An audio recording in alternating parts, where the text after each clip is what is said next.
Hello mga sano mga sana, may buntag sa tanan. Ana kita karon sayo sa buntag paingon kita sa Pamilakan Island. We'll have a dolphin watching. Kauban nato ang mga sakristan na adire na dito. Tamarong.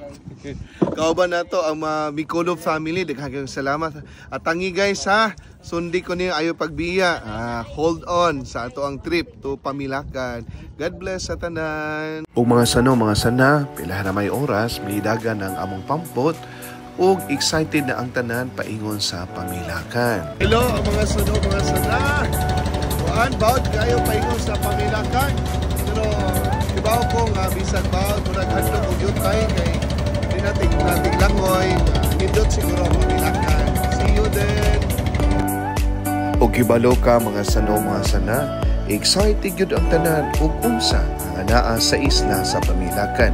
Ug dili gayud mawala ang istorya nga katawanan sa mga tawo nga laagan. Ug syempre, dili gayud mawala ang pag-flex sa camera.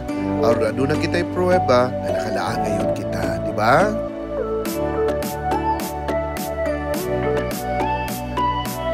Ug mga sano, mga sana, ako di ay ipailaila ang akong nawan, wapo o buutan nga pag-umangkon. Judy Emmanuel ang tinuod niya nga ngalan. Apan tawga lang siya og big aron siya ganahan. Di ba? Gwapo mga sano, mga sana, liwat sa uyuan.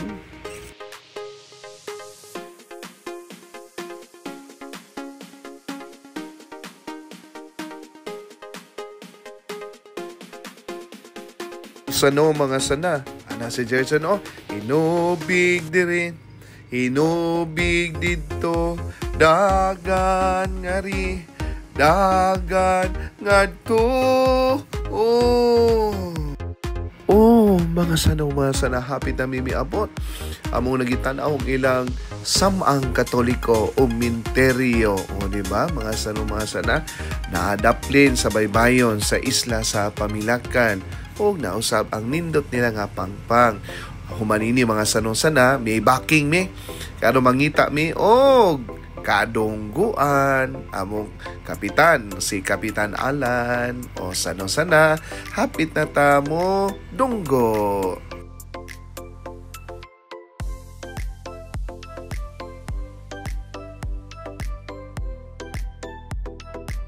Mga sano, mga sala, wow, askang niduta gayod ang balas diri sa isla sa Pamilakan. Lami kayo lakaw-lakawan. Kauban ako si Urog, yung asawa nga si Rochelle, nangita mig balay nga pwede namong kalutuan. Mga sano, mga sana, ato usab na labyan ang gitawag fortress sa Pamilakan. Sa panahon sa kolonyal nga Espanyol, ang Makastila nagtukod ang mga kuta sa mga estratehikong lugar o mapugngan ang mga pag-atake sa mga pirata o mga kaaway sa mga Espanyol. Mga sano, mga sana, sa northeast side sa isla adunay 150 o 200 katoy nga paghahimo nga bantayan o watchtower. Gikan sa panahon sa makasiyang atubangan karon makita nato dakong kahoy nga cross nga adunay pitsang 1800. Kini nga cross gipuy-an karon sa modernong kapilya duol sa lugar diin kaniadto gibutang ang cross. Ang kapilya gila tungod sa relihiyosong simbolismo niini nga Santa Cruz ang altar nga sentro sa kapilya nga gibinibisita sa mga lokal nga mananagat og turista samtang mag-island hopping o mag-dolphin watching. O mga sano, mga sana to kay nakakita na makitag lugar, din kita mo pwesto magluto, mag-istorya og maligo. So, gihugasan na ni Alan ang atong madala. Ang uban nagprepare sa sugbaanan. Ang uban naghinlo sa mga dala. Kauban ni Madam Milda. O di ba? Mga sano, mga sana, kibaw ba mo nga gituan nga ang pulong nga Pamilakan ikan sa pulong nga Pamilak. Usa ka klase sa dakong sibat o pana nga gigamit sa karang panahon sa pangayam sa mga manta ray, dugong o mga balina. Ang isla sa una na ilhan nga sentro sa whale hunting.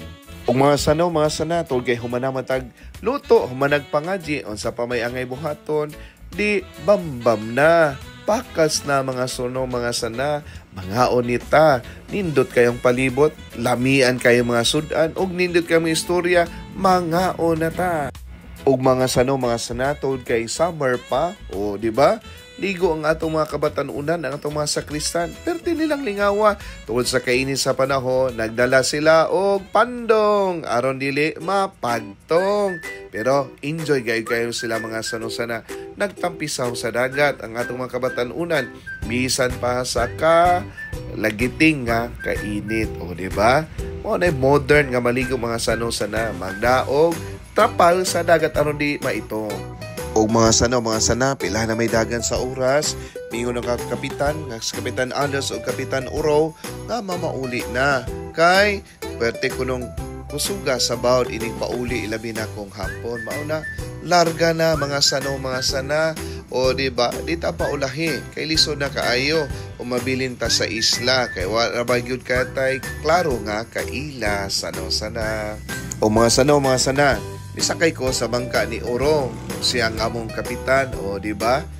Niya, ipasaligan ko sa akong kaluha, sa akong amigo, nadili ko angay nga mabalaka. Tungod kay, ano na kuno yung Ginoo? Kaya kung walay Ginoo, wala gyud kita mahimo. Bisan pa sa nagkong mga balod, mugunit gyud kita sa grasya sa Ginoo. Mugunit kita sa kaluoy ug gugma, aron magpabiling kita ni ining kalibutana, sana. O mga sana. Giingnan ko sa akong kaluha, sa akong amigo di ay, nga mo drive ko no kong suway. Tungod kay, nakalabay na kami sa dagkong mga balod, mga sana. Unya, nindot man kaayo mo timon di ay, ining maong bangkaa, hanoy man kaayo, hapsay man kaayo, nindot man kaayo, hayahay kaayo mga sana. Mao nga, sunod pohon, kung managat sila, murag ako naging kapitan sa ilang bangka, ako nang pulihan si Alan sa ilang pagdala sa bangka. Mga sana, aron kung motuylin ang akong pagtimon, kinahanglan, motungab ta sa lamiang bahalina. Aron tulid ko no, hapsay ang dagan sa bangka na akong gitimunan, mga sana, o diba? Hapit na tamo abot, nakita na nato ang banag-banag sa dawis o sa Kristan usab nga lagriben sos Ginoo kagwanga mga sana mula ba'y nakita sa Dawis Bridge o di ba welcome Dawis nindot na kayo mga sana hapit na tamo abot nga kauban salamat kaayo kaninyo nga tanan mga sana sila nga naa sa laing pambot wala makatuo nga ako ang magtimon mga sana pero inabanan sa akong higala o kaluha nga si Uro sos nahimog yun ako nga magtimon sa pambot uban sa pag-ampo sa Ginoo sana. O mga sana di gyud ko makalimot sa akong experience sa pag-adto sa isla sa Pamilakan, diba?